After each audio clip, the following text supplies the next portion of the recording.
how to buy official Trump token on Bitget. So before we start, this is not financial advice. I'm not a professional or economic expert. So before investing in any project that you find on my channel, please do your own research. Now before going on buy this token, make sure to check the account and keep following their updates about this token. As you can see, this token is available on CoinMarketCap. Go and find it there. To be able to buy this token on Bitget, what you need to do, click on markets here, and as you can see, you'll be able to see the Bitget. Now click on pair here, and you will be relaxed on the Bitget exchange platform. Now make sure to log into your account, as you can see.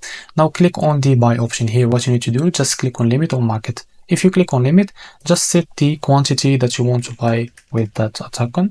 So you will see here the total that you will pay of USDT. After that, click on buy and you will be able to buy this token.